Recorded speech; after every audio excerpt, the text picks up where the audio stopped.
Hey, beautiful. Welcome to Unapologetic at 50. I am your host, Sharon Fields. This is an uncapped community discussing real life issues. In your 50s, you have the right to say, I have no time for games, never regretting the past or apologizing for wanting a better future. Join me and special guests as we discuss topics and provide tools to navigate our midlife challenges.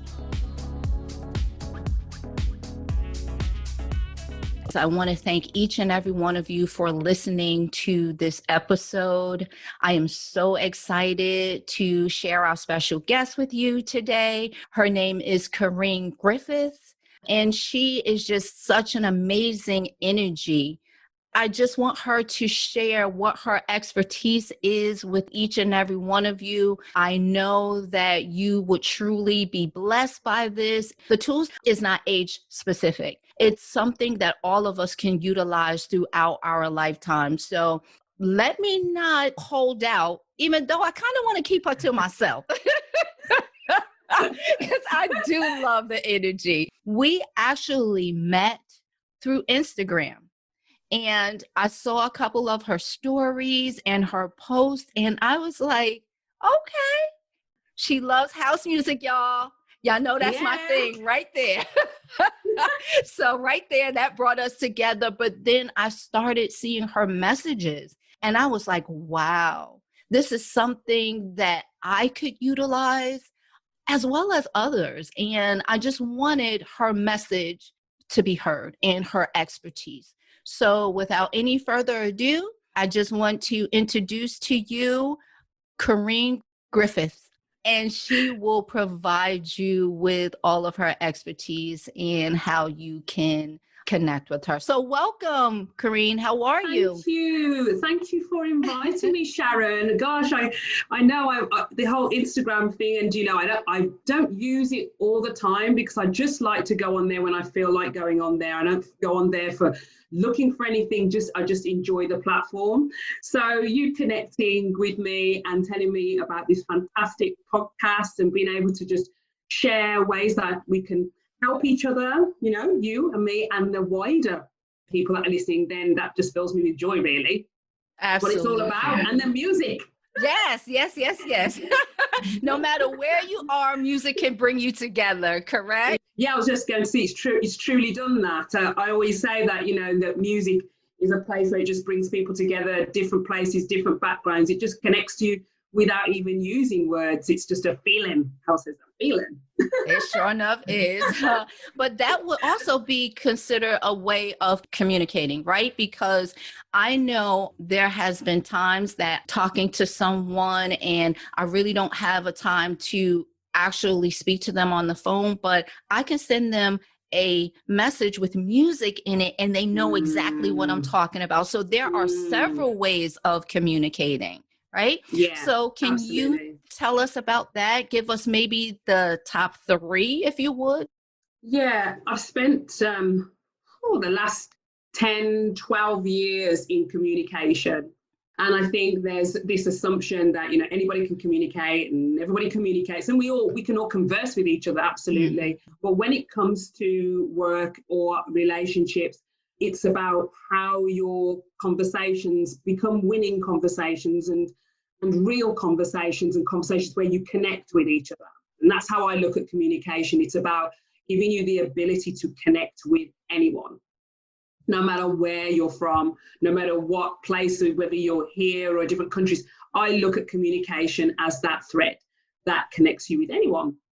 And if you do that well, then you get to learn, you get to embrace life differently because you look through a different pair of eyes. I suppose you really see people if you learn how to use communication well.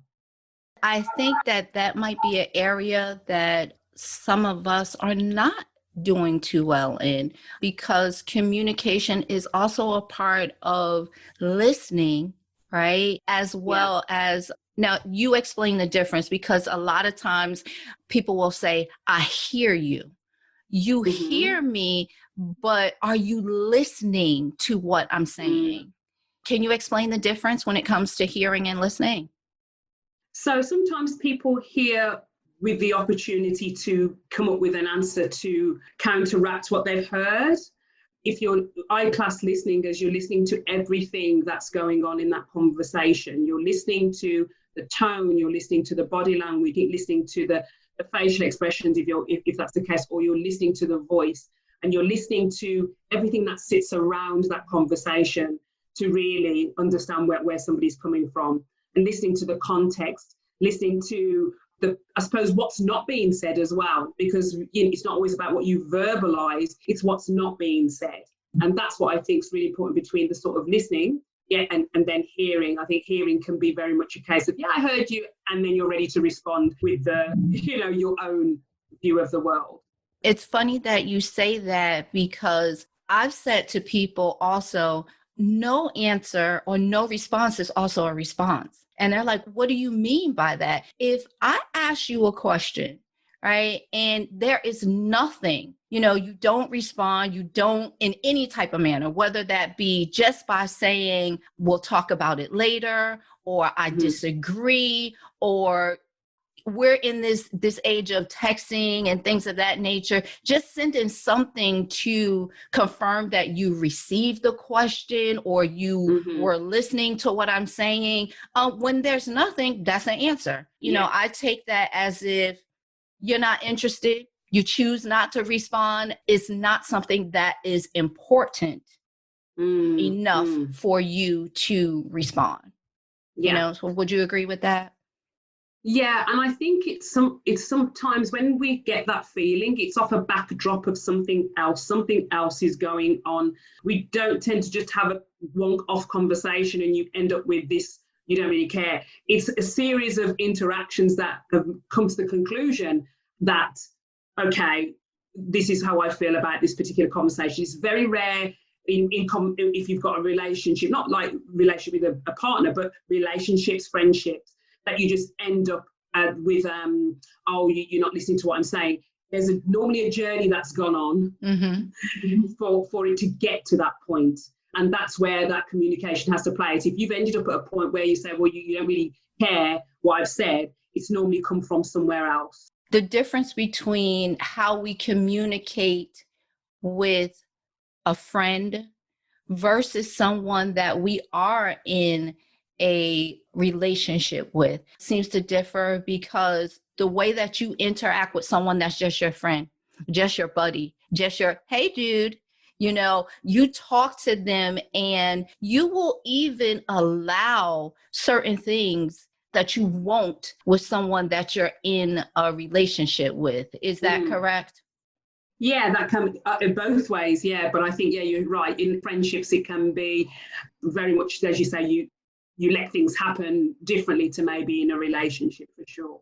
Is there any advice that you would give for people to communicate more effectively? And it doesn't matter who you're talking to, because I think a lot of times we get lost in that too. We have what we want to say or how we feel, what we want to come across in our heads, but it's not actually coming through in the conversation. So the first place, could you start with friendships? Yeah, I think friendships, and I think it's with any friendship or any relationship, it comes with other things. So it comes with how they make you feel. It comes with expectations sometimes. So depending on what those things are will depend on the responses that you give to people in a friendship. You sometimes have friendships where you're like, they'll do anything. I can say what I like to them. I don't need to be, they're not super sensitive. It's cool. I can do whatever. And you can have that dialogue. And you can have friendships where they're a bit more sensitive and you have to think a little bit more about how you're talking to them. And sometimes you want to say, well, you know me, so you should be, and you just feel like we should be free within that. But so I think we get in friendships, and now sometimes I say these family relationships, they can become a bit boundaryless. Yes. Boundaries, there's no boundaries. And then that's when it could go into, upsetting somebody or whatever it may be. And I recall, like, for example, a situation I had with my friend who, we had this whole COVID situation happen. And we had like the health service here reach out and say, we're looking for volunteers. And, you could just volunteer an hour to do phone calls or drop something off at the pharmacy. And so you get the text, don't you, with the poster saying, send this on to anyone you know. And I sent it on to my friend, saying, hey, we can all help here with the NHS response. And she came back and said, I've been really busy, we've got my child at home. I was like, yeah, well, they're only looking for an hour.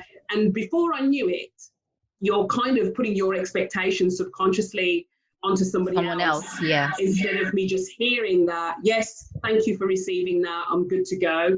I went into, and it was non-intentional, but I was like, yeah, but you can do an hour.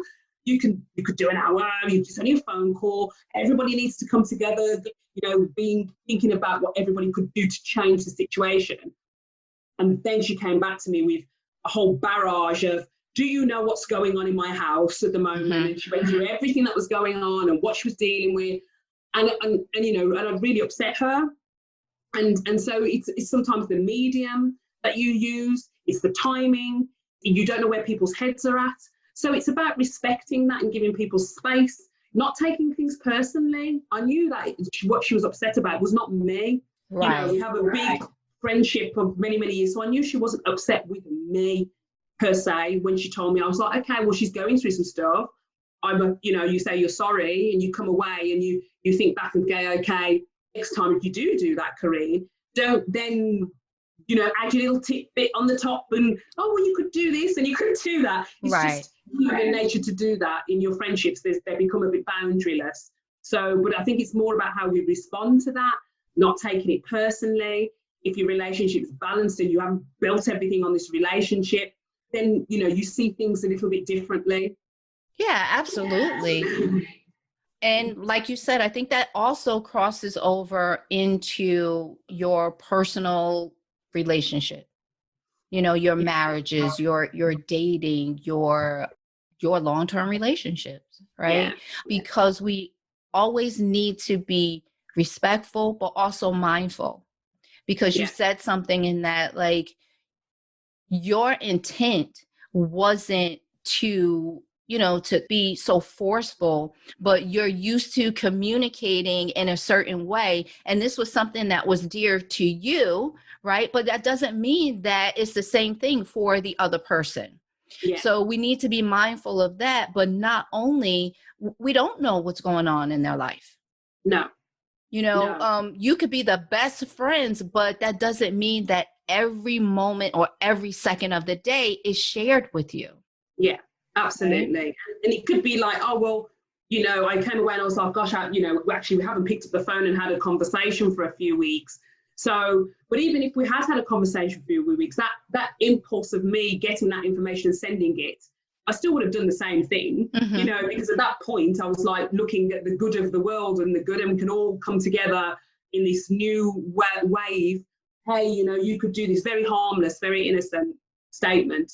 But at that particular point, yeah. So it's having relationships where you can come away from that and go, that's not about me.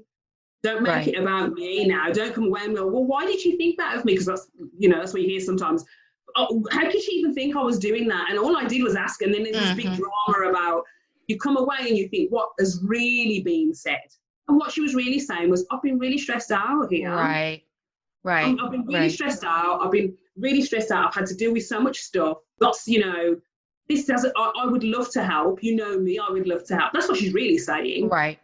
But when stress takes over, a whole different way, right? Yeah, it comes across a whole different way. Yeah. And that's a good thing right there too, because it also opens the door for you to be there for a friend. Yeah. Right? Yes. Because you know that it's not you per se, that there's something else that's going on, that they may need some support. And that's what we all should be doing as well. Correct? Yes. It's about, I think when I think about confidence about who you are and what you are, I think if you are confident about yourself and what you do and who you are as an individual, these other factors really won't affect you because you're comfortable with self. They'll affect you to being empathetic and sympathetic, and you recognize and you respond, but you're able to, if you're connected with yourself and who you are, you won't take those things out of context. That is good. Yes. Say that again. If you If are you're, yeah, confident.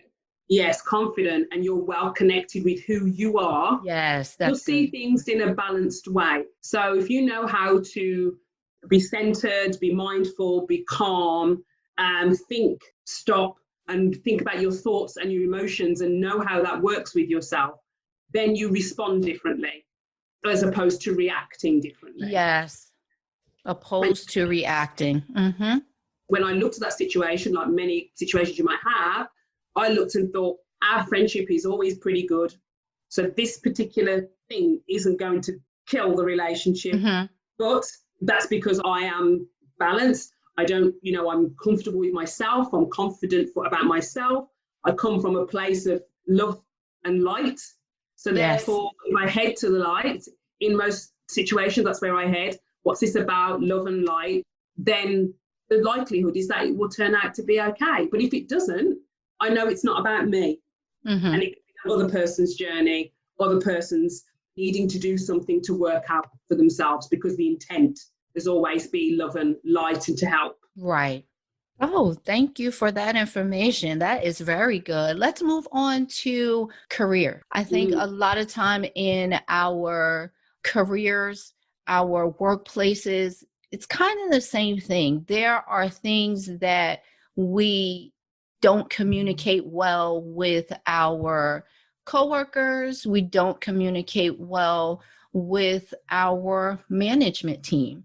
All of us, I think we have a sense of what it is that we want. It may not be complete because life is always changing. You feel that you're in this space, and then as time goes on, you might go in another direction.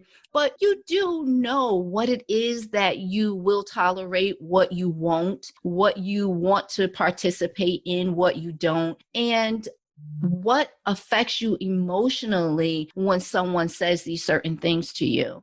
And that also occurs at your workplace, because you are around people 8 to 10 hours a day, most commonly before COVID, people working together. And I think that is one of the places that we lack in good communication also. Because you are working, you have a lot of things that are on your plate, you're talking to people in passing. Sometimes that will come off in a different manner as well. So if you have any type of advice or techniques regarding the workplace, please share.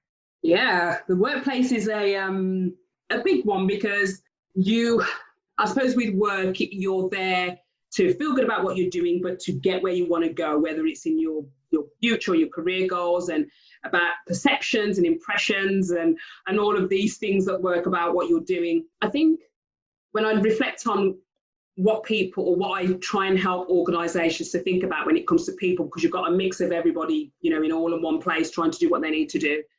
There's certain exercises which is under, in teams, they do quite a lot of the stuff in more of the HR functions, or sometimes when in communication practice, where you try and understand what people's communication styles are. Mm-hmm. And what I mean by that is, there are many sort of psychometric tests or assessments or communication assessments that you can take, which gets you to understand your style. And I use an example, like me and my business partner for my other company. She's a very detailed person. I'm not as detailed. So if we have a conversation, she gets into the detail, sometimes of the things that she wants, and gets really, really into the detail. And I'm thinking, I don't need to know all that detail. I only need to know up here. and then when you're both under stress or it's really busy, you start to feel like you're not getting what you want. She needs X from me. I need X from her, but we're really, really busy. But because we know that about each other, we're able to step out and go, what is it? Ask the right questions in order for each party to get what they need to deliver on the task. So typically what tends to happen, which I've done before in teams, in companies, is you get the team to do an assessment to see what type of communicator they are.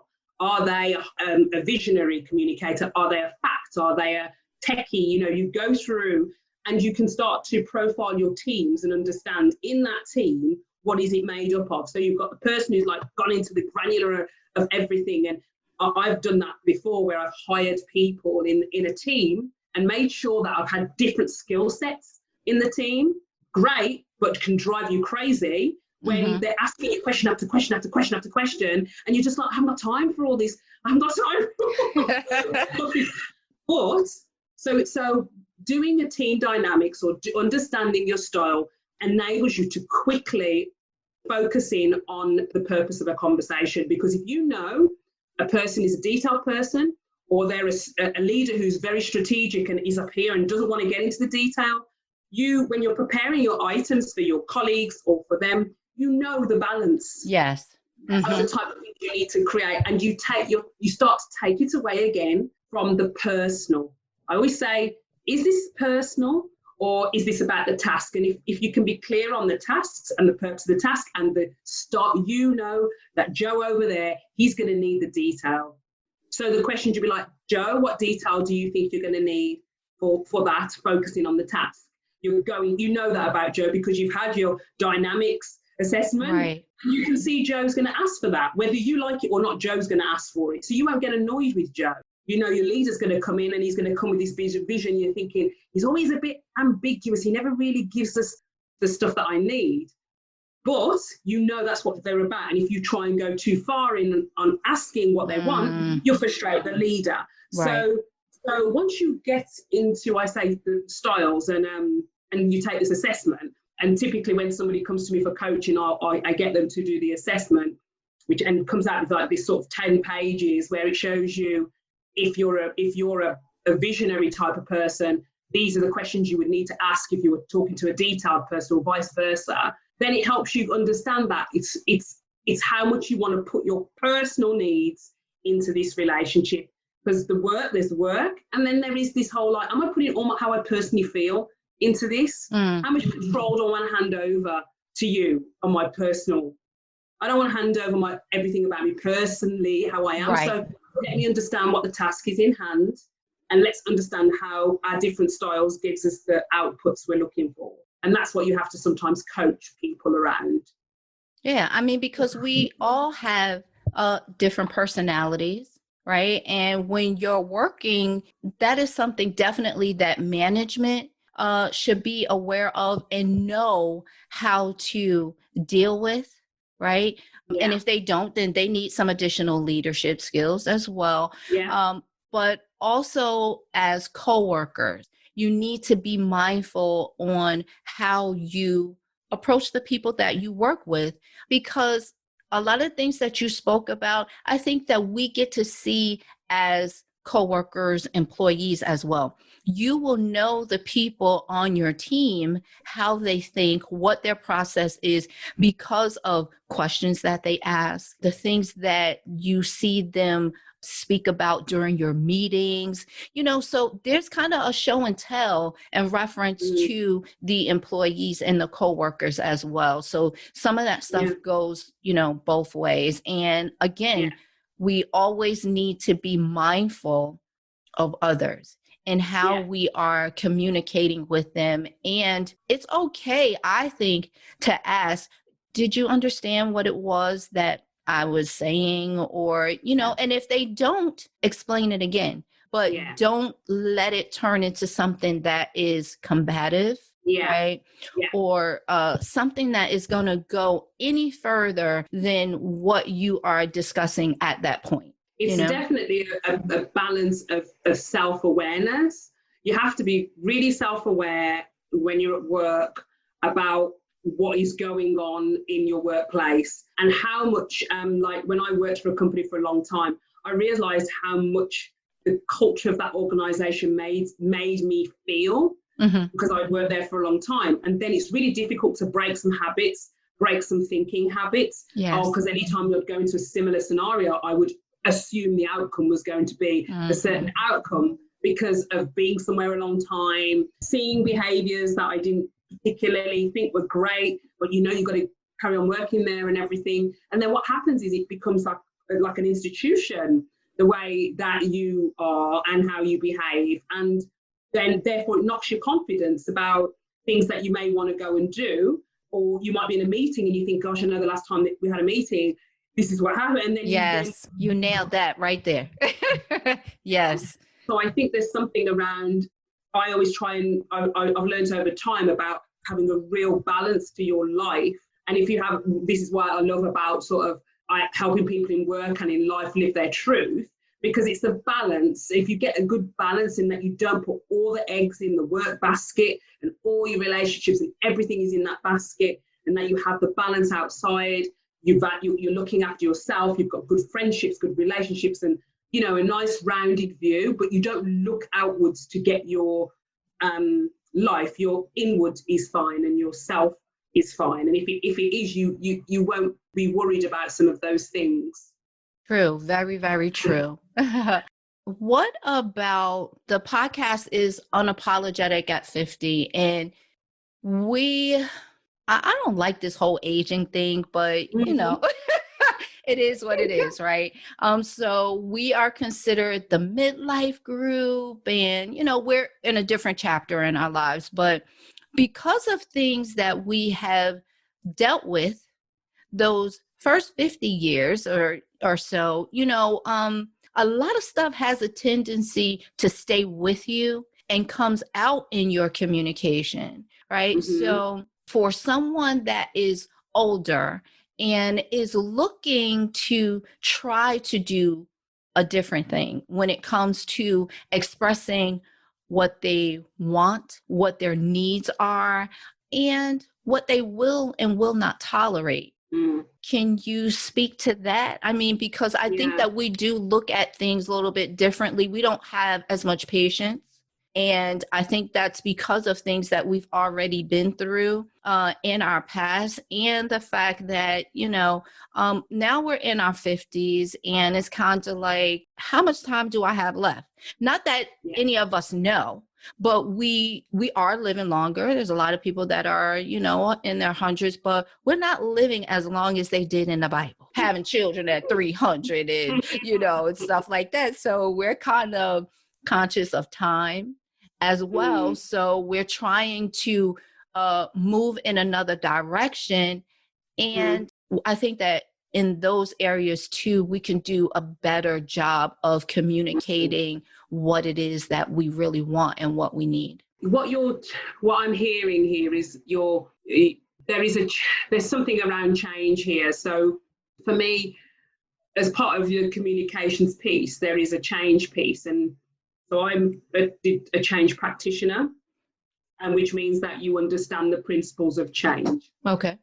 And what I mean by that is, what you're really saying is that there's things that I should be thinking about doing differently in my communication or in whatever it is you want to achieve, but I don't know how to, or what the motivations are for me to make that change. And a really simple kind of analogy around that is, sometimes we might know that we want to do something. It could be, I don't know, I want to lose weight. I want to lose weight. I want to change. I want to lose weight, and I want to lose weight because I'm going on holiday. And then I always ask, when we go through these change principles, these steps, I always ask from 1 to 5, how much do you really want to lose weight? And some people are like, well, I want to do it because I want to get into my bikini. I'm like, okay, but what are the barriers? What's going to stop you from doing that? Okay, well, it could be the fact that, I've got children at home. Okay, so can somebody look after the children? And you go, okay, well, someone could look after the children. You say, okay, so now what would stop you from doing something different. And then they say, oh, well, I'd have to go 3 times a week. And can you go 3 times a week? And when you go through change questions, you start to really fundamentally understand, do you really want to change? That's the question. For me, it's like you go through stages, and if you don't answer some of the questions, you just stop in the first stage, I say to people, which is, I really know I should do something about, I know how to do it. And then I'm like, yeah, but if you know how to do it, what's stopping you from doing it? And then when you tap into those things, you start to understand, does somebody really want to do it? So even though the end game is, I want to look great, I'm like, well, are you prepared to go to the gym times a week, reduce this 3 times a week? You know how to, but can you? Because there's a difference between knowing how to do something and can you do something?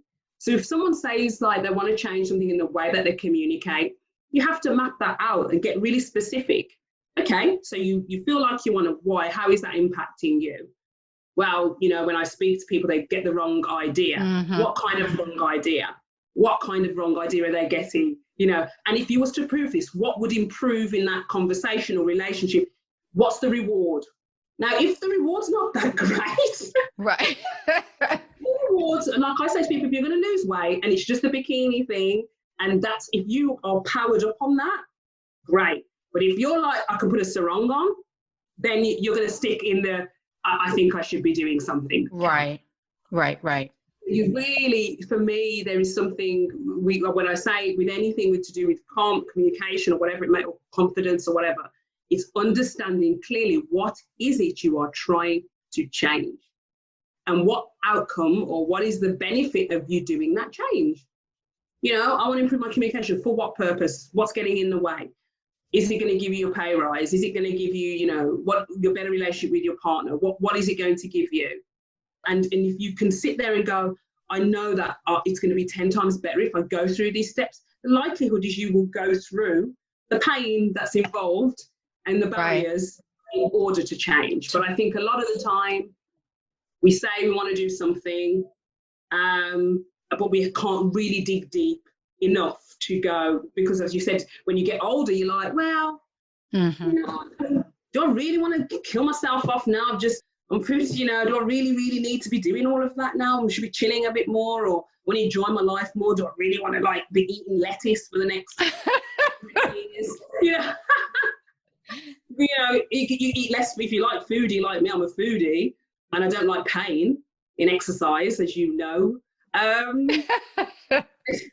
It's then how much do you want to do and how much do you really want to do it? So that also pertains to your mindset, because you said we know that we should. We know that we could, right? But we don't. Point blank. Yeah. We don't. And we have a tendency of making excuses, right? And I think with my age group, that is one of the biggest things. Like, oh, well, I'm this age already and I've been doing fine, right? Why would I do that now at this age? And you said it. You got to know what your why is, right? Yeah. What outcome are you looking for? And use that to propel you to that place that you would implement it. Because you could talk about it all day long, but it doesn't matter unless there's some type of movement or some type of effort. Yeah. And I always say, that's why people say you've got to try and enjoy the journey to change. Because if you don't enjoy it either, it's hard. So it's hard, if you don't enjoy any of it at all. If you're trying to change something, then it makes it even really harder at our age, where we're older and we're like, well, I've done all of that stuff. Why am I really killing myself off now? Let me grab that sarong and carry on eating. Do you know what I mean? That's how it is for some, even though you really think I want to. And so therefore, like, my reasons are definitely for health reasons now. I'm like, I want to be stronger, I want to be stronger. And therefore, if it's going to, the benefit for me is to feel stronger. My body feels strong. When I go up the stairs, I feel good when I'm going up the stairs and not going out for a walk and saying, oh, do we have to go up a hill? Right. Feeling winded, right? I want to feel good about that. And I remember that, that is kind of the driver. So, I have no excuses. That's what, you want to do. So I definitely think it is about when you are at a point in your life where you think, well, is there anything I really, really want to do that I feel so passionate about now that I really want, some people are, and some people are like, well, I'm pretty, and there's no right or wrong answer. No right or wrong answer, but it's just being acknowledging and being mindful that you do know why you're not doing it. Don't act oblivious. You do, now this is what the landscape looks like if you're going to do something. And if you don't, you're doing it mindfully. It's not because somebody else is doing it. It's your choice. Right. Your choice, yeah. Nice. Very good. Thank you for that information. This is my last question, but I could talk to you all day. the dating scene has changed as well. So now you're going through apps and things of that nature to meet people. And there is you're communicating online, whether it's through that actual app or you're talking to a person on the telephone. How do you feel about people upfront being open with what it is that they want, don't want, but not allowing room for anything else? And when I say that, a lot of times in these profiles, a person will put what their interests are. Sometimes they're so specific to say, if you're not 112 pounds, don't contact me. I'm like,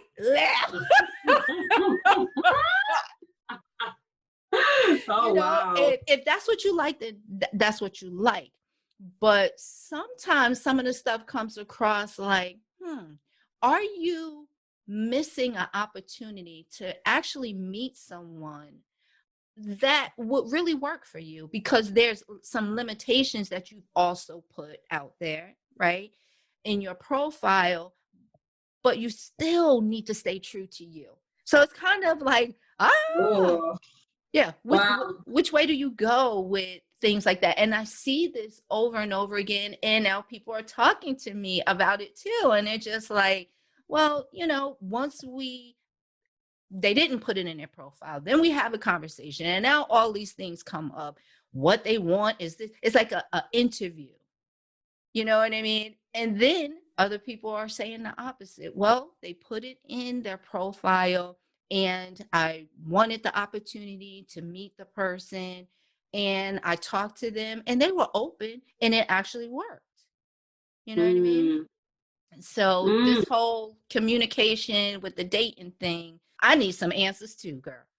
Oh my gosh. Well, the one thing I can't give you answers on is about how to do dating. So that's definitely something I can't tell you about. What I think I'm hearing from what you're saying is that you can read it. Obviously, there will be people that through their past experiences don't really want to mess about anymore. They just want to know this is it. This is what I'm looking for, and there's no sort of compromise. I would ask the question though, when this is happening in the app, the conversations that you have with people who have put that down, do you have the opportunity to ask questions to that person about things, or is it literally like they've put that and then you can't get any further? If you connect with one another. You know what I mean? If that these apps have something on there, if you each like each other or something like that, then you can start to communicate. Yeah. So I have two rules of thought here. There's one which is like, if depending on what they've put, if they've been really specific and if it feels a bit off, that's a done deal anyway. Mm-hmm. And then if there has somebody's put something and I'm like, okay, they've been quite specific, but there's quite a lot of commonality between me and that person, I'm just going to go for it anyway. Right. And I'll just keep going. I'm just going to keep going for it and not maybe read too much into the message, because if they've not been a great communicator and they've just gone with, what they think is right, which is only like on paper, like a CV. Right.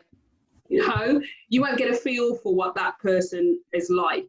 So I think some of it is your gut feeling, which is, I've read that and that looks really off, or that was kind of okay, but I'm not completely sure inside. And I think you'd know, versus someone who's kind of done that, but then you see lots of commonality. I would then just go for it and just think, okay, well, I'll just go and have the chat and say, even though you've put this, I see that we've got a lot in common, and I would have the conversation. And if they decide to not do anything about that, and I'm like, well, that's your issue, like you missed out, next. Right. Yeah, one of my friends went on about 17 dates, and then when she met the one she married, that was the one she married. Wow. Okay.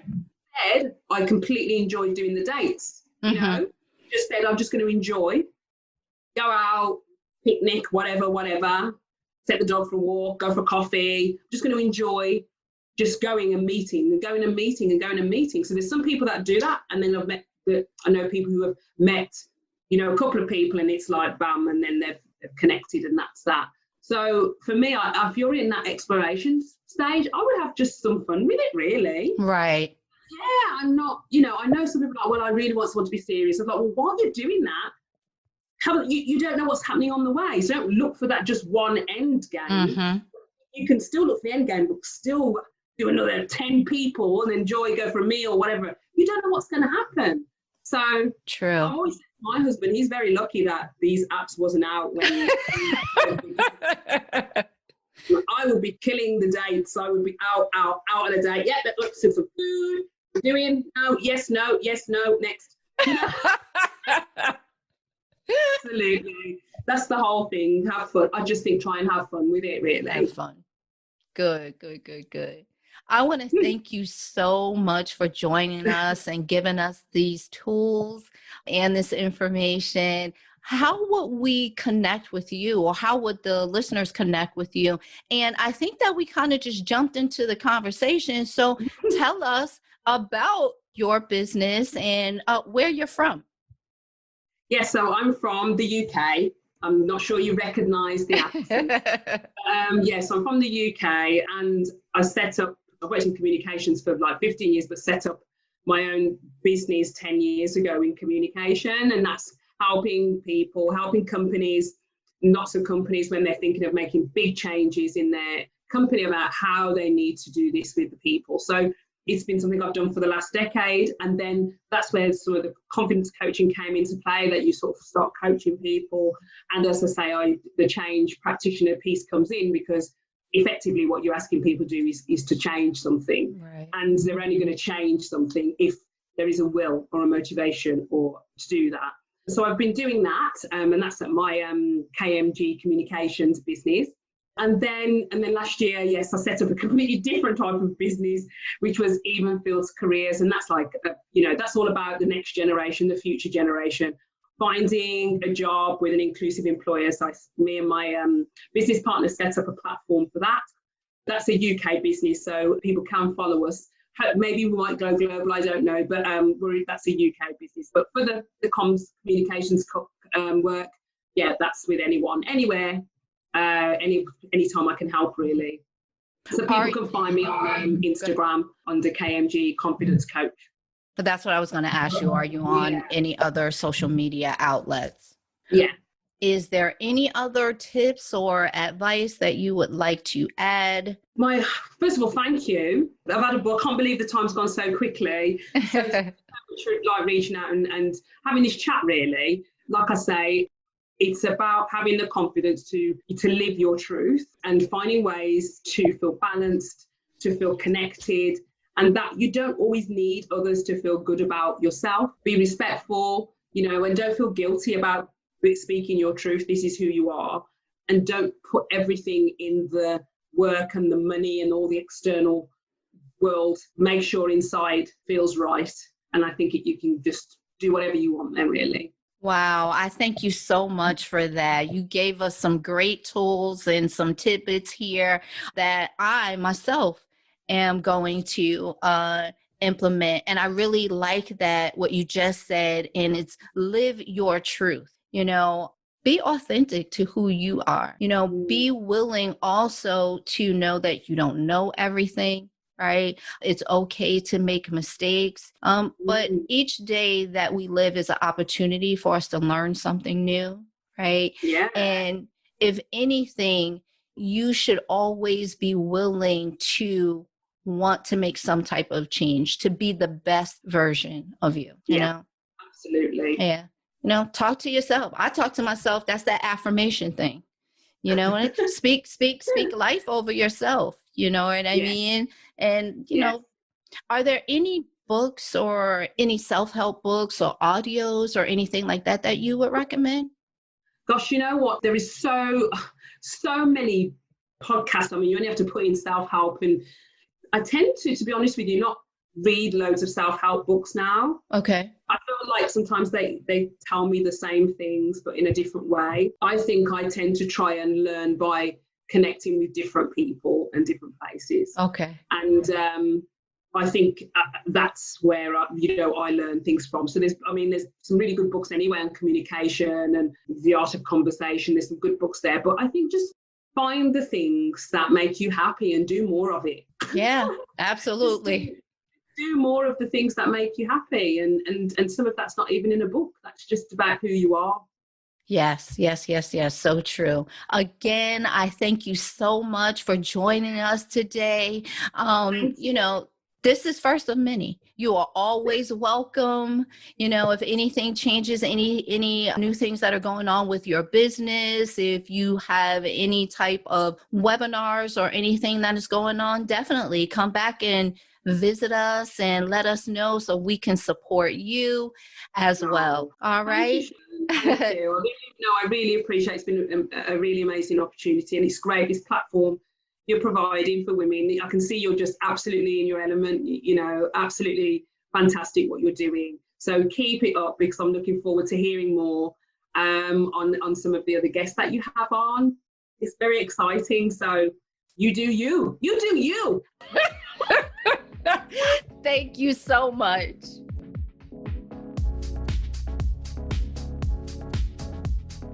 Thank you for joining me for this episode of Unapologetic at 50. Together, we will learn how to maneuver life's challenges while being our authentic selves without regret. Remember to subscribe to Unapologetic at 50 to be notified of new episodes. Don't be salty with me if you are the last to know. And never apologize for being the best version of you.